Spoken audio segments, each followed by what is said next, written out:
बहू तो पराया खून है, गिला तो तुझसे है।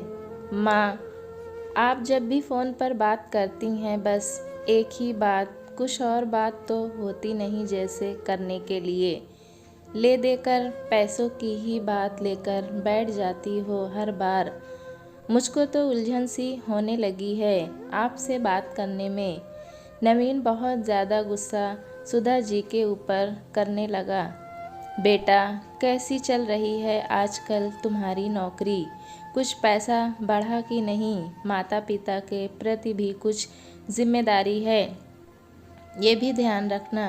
सुधा जी बड़े दुलार से पूछती हैं, लेकिन नवीन पैसों की बात सुनकर गुस्सा करने लगता है। मैं इसमें गलत क्या कह रही हूँ बेटा? माता पिता के अरमान बच्चों को पढ़ाने लिखाने के साथ ही जुड़ जाते हैं कि बड़ा होकर बेटा हम लोगों का सहारा बनेगा। सुधा जी ने बड़े प्यार से फिर समझाया, लेकिन नवीन ने कोई भी जवाब दिए बगैर ही फ़ोन कट कर दिया। अब तो धीरे धीरे नवीन फ़ोन भी कम करने लगा और जब सुधा जी करती फ़ोन तो नवीन फ़ोन ही नहीं उठाता। सुधा जी अक्सर पुराने दिनों की याद में खोकर परेशान हो जाती थीं। रघुनाथ जी की गांव में एक छोटी सी फार्चून की दुकान थी और सुधा जी गांव के ही कुछ दो चार अमीर लोगों के घरों में खाना बनाने का काम करती थीं। लेकिन दोनों ही लोग अपनी हैसियत से बढ़कर नवीन का ख्याल रखते थे।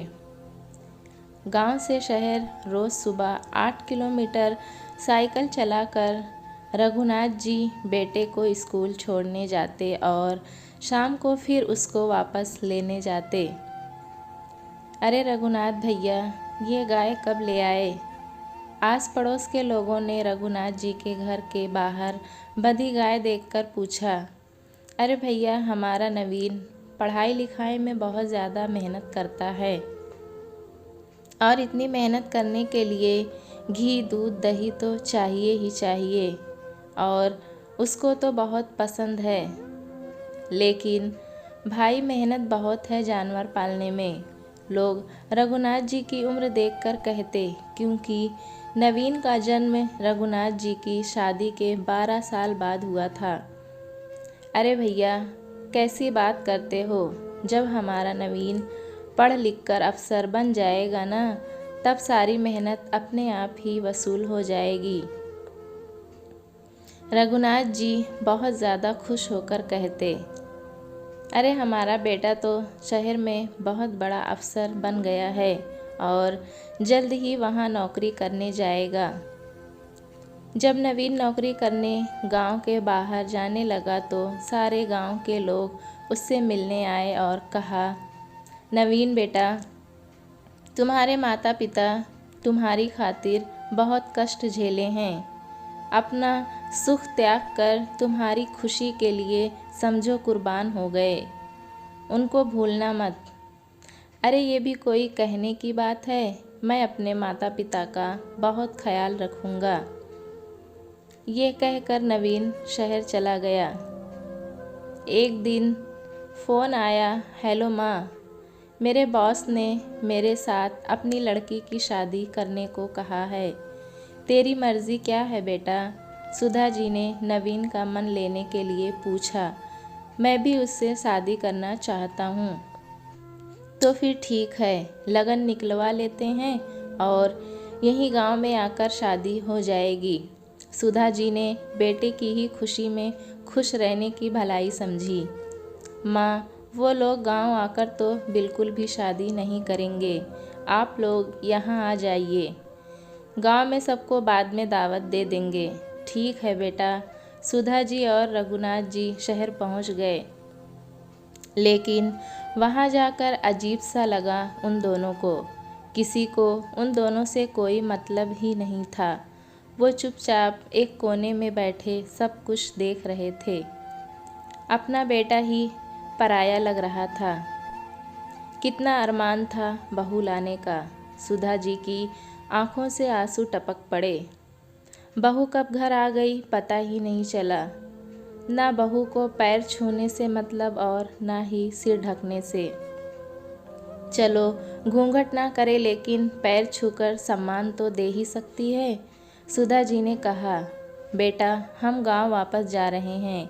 ठीक है, कल सुबह सुबह निकल जाइएगा, शाम तक पहुंच जाएंगे। लेकिन नवीन ने एक बार भी रुकने के लिए नहीं कहा। दोनों मन में बेहद दुख लेकर गांव वापस आ गए। सुधा जी और रघुनाथ जी ने एक दो बार नवीन से कहा कि बेटा बहू को लेकर गांव आ जा, गांव के लोग मिलना चाहते हैं। लेकिन नवीन ने तुरंत जवाब दिया कि डॉली ने शादी इसी शर्त पर की थी कि वो गांव नहीं जाएगी। दोनों ने दिल पर पत्थर रख लिया। दिन बीते चले गए और अब तो फ़ोन भी नहीं आता बेटे का, और ना ही बेटा कभी अपने पास बुलाना चाहता। सुनिए, मेरा बड़ा मन करता है बेटे से मिलने का। चलो हम ही चलते हैं, और फिर उसका जन्मदिन भी आने वाला है। बेटा हमें देखकर बहुत खुश हो जाएगा। ठीक है। फिर रघुनाथ जी के हाँ कहते ही सुधा जी जुट गई नवीन के मनपसंद सामान बनाने में। शुद्ध देसी घी के बेसन के लड्डू, बेसन के सेव और गाय के दूध की गाढ़ी गाढ़ी रबड़ी। और पहुंच गए बेटा बहू के पास। लेकिन बेटे बहू को अच्छा बिल्कुल नहीं लगा। बेटा तुम्हें देखने को तो आंखें तरस गई। इतना कहकर सुधा जी नवीन को गले लगाने लगी, पर नवीन कसमसा कर पीछे हट गया, क्योंकि डॉली को नवीन का किसी के भी गले से लिपटना पसंद ही नहीं था, चाहे फिर वो माता पिता ही क्यों न हो। माँ बाबूजी आप लोग हमें बताते तो हम आ जाते आपको स्टेशन से लेने। नवीन उनको ड्राइंग रूम में बिठाकर अंदर चला गया। ज़रूर तुमने ही फ़ोन करके बुलाया होगा, डॉली की गुस्सा भरी आवाज़ बाहर तक आ रही थी। नहीं डॉली, मैं तुम्हारी मर्ज़ी के बगैर कैसे बुला सकता हूँ उनको।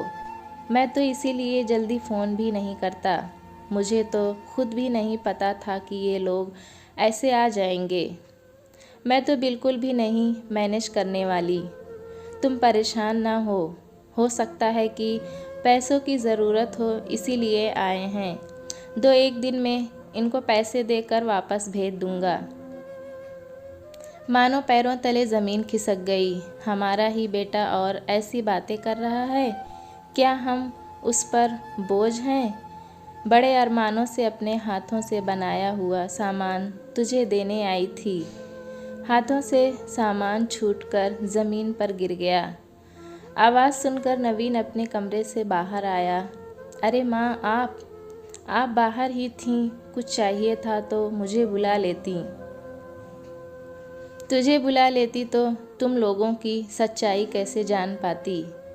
मैं तो तेरे जन्मदिन के लिए अपने हाथों से बने लड्डू और सेव तुझे देने आई थी, और तुम लोगों की बातें सुनकर मेरे कदम रुक गए। बेटा हमें तुम्हारे पैसों की कोई ज़रूरत नहीं। गांव में इतना प्यार और सम्मान है कि हम लोग अपनी ज़िंदगी वहाँ बहुत आसानी से काट लेंगे।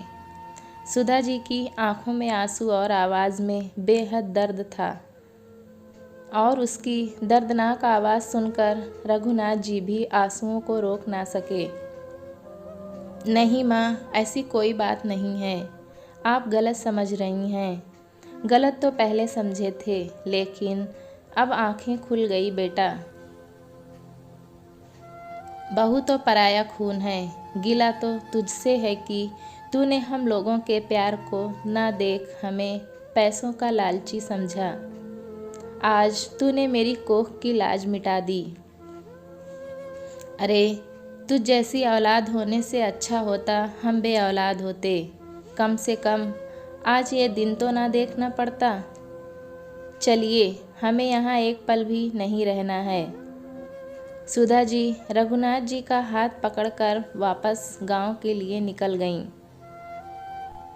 नवीन उनको इस तरह जाता हुआ देखकर भी रोकने का साहस ना कर सका। दोस्तों, कहानी कैसी लगी हमें कमेंट में ज़रूर बताएं। चैनल पे नए हैं तो एक लाइक और सब्सक्राइब करना ना भूलें।